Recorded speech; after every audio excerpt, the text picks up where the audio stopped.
আসসালামু আলাইকুম। আমার চ্যানেলে আপনাদের সকলকে স্বাগত।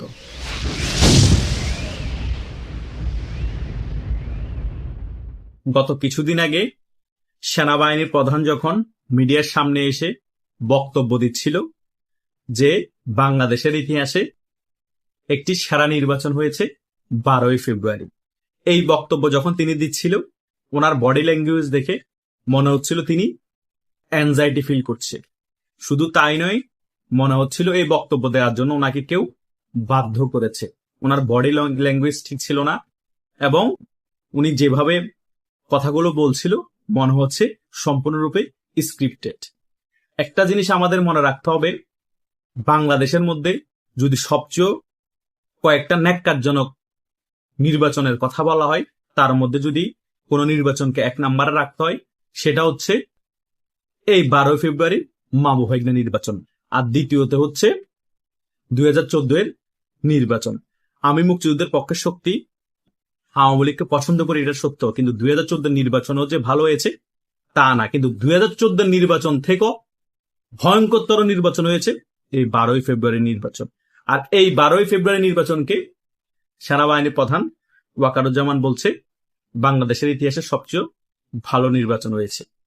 যে নির্বাচন হওয়ার আগেই এক দুদিন আগে মেটিকুলাস ডিজাইনের মাধ্যমে সকল আসন সিলেক্ট করে দেওয়া হয় এবং কৃত্রিমভাবে উত্তেজনা তৈরি করা হয়, সেই নির্বাচন কিভাবে ইতিহাসে সবচেয়ে সেরা নির্বাচন হয়? হ্যাঁ, ইঞ্জিনিয়ারিং এর দিক থেকে ইতিহাসের সেরা নির্বাচন, যে আগে থেকে সকল কিছু কৃত্রিমভাবে সিলেক্টেড, কত ভোট হয়েছে বলা হবে, কতটা গণভোট হয়েছে বলা হবে, কোন আসন কাকে দেওয়া হবে, সকল কিছু সিলেক্টেড। কিন্তু শেখ হাসিনার আমলে তো অন্তত সিলেক্টেডটা ছিল না, দিনের ভোট রাতে হয়েছে, কিন্তু অন্তত জনগণ তো ভোট দিয়েছে, কম হোক বেশি হোক।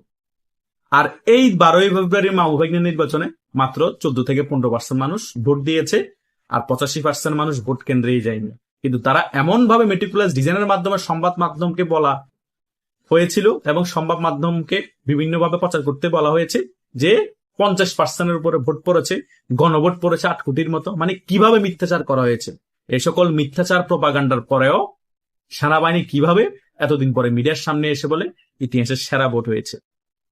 ইতিহাসে অনেক বিশ্বাসঘাতক দেখেছি না, ইতিহাস অনেক বিশ্বাসঘাতকের গল্প আমরা পড়েছি চোখে না দেখল, কিন্তু এখন চোখের সামনে দেখতেছি। যদি বিশ্বাসঘাতক হয় কেউ, দেখতে কেমন, এখন বুঝতে পারতেছি আসলে বিশ্বাসঘাতক হলে দেখতে এইরকম ওয়াকারুজ্জামানের মতো। এই সেনাবাহিনীর প্রধান যখন তার বুকে হার্টের একটু সমস্যা ছিল, বুক ফুটে হয়ে যাওয়ার অবস্থা, তখন শেখ হাসিনা কিন্তু ভালো চিকিৎসা ট্রিটমেন্টের মাধ্যমে কিন্তু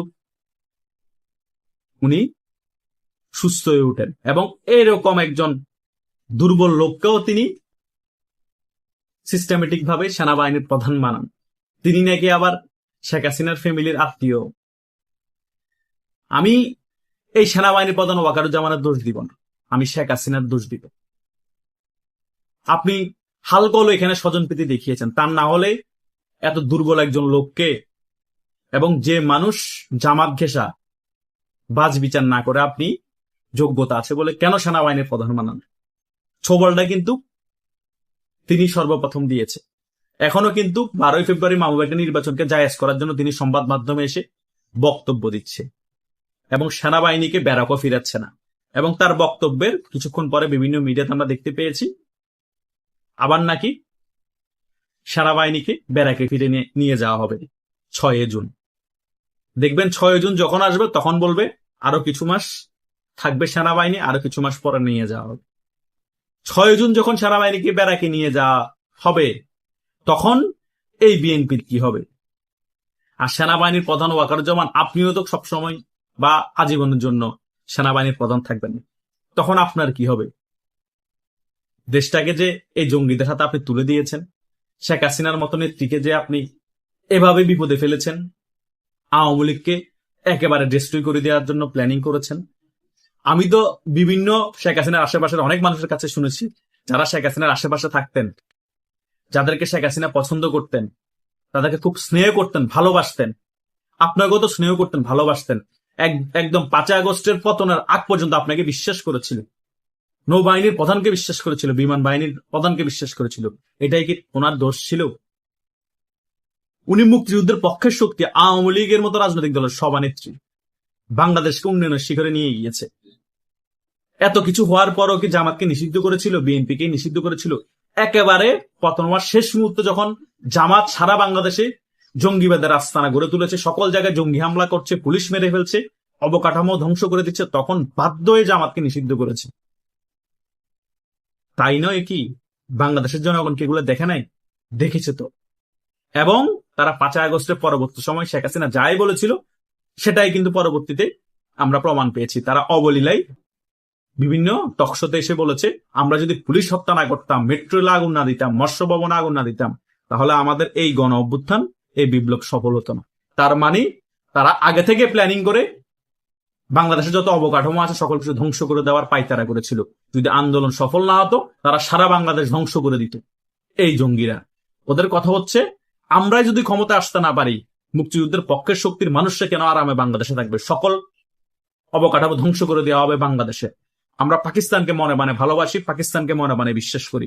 দরকার হলে আমরা ক্ষমতায় এসে আমেরিকার আস্তানা গড়ে দিব এই বাংলাদেশের মধ্যে, সেন্ট মার্টিনের মধ্যে আমেরিকাকে ঘাঁটি গাঁটতে দিব, এবং আমরাই বাংলাদেশকে শাসন করব। মুক্তিযুদ্ধের পক্ষের শক্তি বাংলাদেশে কোনো কথা বলতে পারবে না, বাংলাদেশ মুক্তিযুদ্ধের পক্ষের শক্তি শাসন করতে পারবে না। বিএনপিও তাদের সাথে একমত হয়ে যায়। 20 বছর ক্ষমতায় না থাকার ফলে বিএনপি একত্রিত হয়ে এই জঙ্গিবাদের সাথে একত্রিত হয়ে 12 ফেব্রুয়ারি মামুভাগা নির্বাচনে রাজি হয়ে যায়, এবং নির্বাচনের 3 দিন আগে এই ডক্টর ইউনূসের দেশবিরোধী যে চুক্তি আছে সেটা তো জামাত এবং বিএনপি সম্মতি দেয়, আমেরিকার হাতে বাংলাদেশটাকে তুলে দেয়। সো শেখ হাসিনা পতন হওয়ার 1-1.5 মাস আগে যে সকল বিষয় বলেছিল, সকল কিছু কিন্তু পানির মতো ক্লিয়ার হয়ে যায়। শেখ হাসিনা বলেছিল, আমি যদি বাংলাদেশকে আমেরিকার হাতে তুলে দিই এবং কিছু চুক্তি করি, সেন্ট মার্টিন আমেরিকার হাতে তুলে দিই, তাহলে আমি আজীবন ক্ষমতায় থাকতে পারবো। কিন্তু আমি নিজের দেশের সার্বভৌমত্ব বিক্রি করে আমি ক্ষমতায় থাকতে চাই না।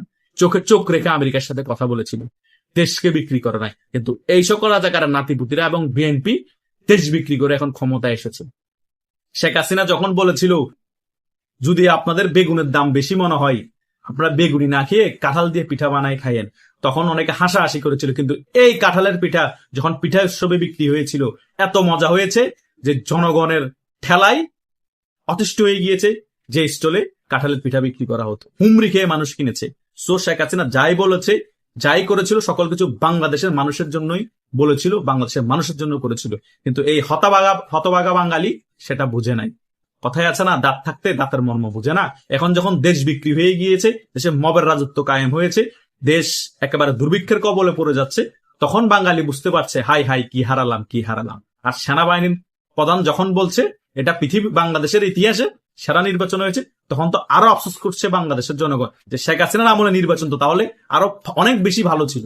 অন্তত আমরা তো নির্বাচনে ভোট দিতে পেরেছি। এখন তো 12 ফেব্রুয়ারি মেটিকুলাস ডিজাইন নির্বাচন আমরা ভোট কেন্দ্রে যাইনি, কিন্তু অটোমেটিক্যালি বলা হয়েছে 8 কোটি 10 কোটি মানুষ ভোট দিয়েছে।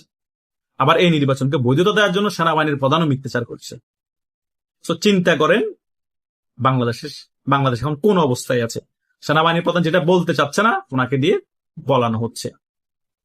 সো দেখা যাক 6 জুন আসলে কি সেনাবাহিনী ব্যারাকে যায় কিনা। আর সেনাবাহিনী ব্যারাকে যাওয়ার পর বিএনপি কিভাবে আওয়ামী লীগকে হ্যান্ডেলিং করে আমিও একটু দেখতে চাই। এ সকল রাজাকারের নাতিপুতিরা কোথায় গিয়ে পালায় সেটাও আমরা একটু দেখতে চাই। কারণ এই দিন না, আরো দিন আছে। এই দিনকে নিয়ে যাব আমরা সেই দিনেরই কাছে। এটাই হচ্ছে বাস্তবতা। আর বাস্তবতার নিরিখেই কিন্তু বাংলাদেশ আওয়ামী লীগ বাংলাদেশের রাজনীতিতে ফিরে আসবে। যতই জনগণকে মিথ্যাচার করে গুমরা করার চেষ্টা করুক, জনগণ আর গুমরা হবে না, মিথ্যাচার বিশ্বাসও করবে না। জনগণ অনেক ব্রেন ওয়াশ হয়েছে, অনেক ব্যবহার হয়েছে এই সকল রাজাকারদের হাতে। আর জনগণ ব্যবহার হবে না। জনগণ শুধু সঠিক সময়ে রাজপথে নেমে এই রাজাকারদেরকে, এই বিএনপি সরকারকে পতন করার জন্য ওত পেতে বসে আছে। আওয়ামী লীগ শুধু সংগঠিত হয়ে রাজপথে নামুক, তখন দেখবেন কি লগি বইটার আন্দোলন, তার 10 গুণ স্ফুলিঙ্গ হয়ে বাংলাদেশ আওয়ামী লীগ সারা বাংলাদেশে বিস্ফোরিত হবে জনগণকে সাথে নিয়ে। আর সে আওয়ামী লীগকে সেনাবাহিনীও যদি আওয়ামী লীগের বিপক্ষে থাকে, পুলিশ প্রশাসনও যদি বিপক্ষে থাকে, জামাত ইসলামও যদি আওয়ামী লীগের বিপক্ষে থাকে, তবুও দমাতে পারবে না। আর সেনাবাহিনীর মধ্যে কিন্তু মুক্তিযুদ্ধের পক্ষে শক্তি আছে। পুলিশের মধ্যেও কিন্তু মুক্তিযুদ্ধের পক্ষে শক্তি আছে, সেটা ভুলে গেলেও চলবে না। সবাই কিন্তু আওয়ামী লীগের বিরুদ্ধে থাকবে না। সো খেলা কিন্তু আগামীতে সেই লেভেলের হবে, আর সেই খেলায় আওয়ামী লীগ জয়লাভ করবে। বিএনপি জামাত প্রস্তুত থাকেন, সময় কিন্তু বেশি দূরে না। ধন্যবাদ সকলকে।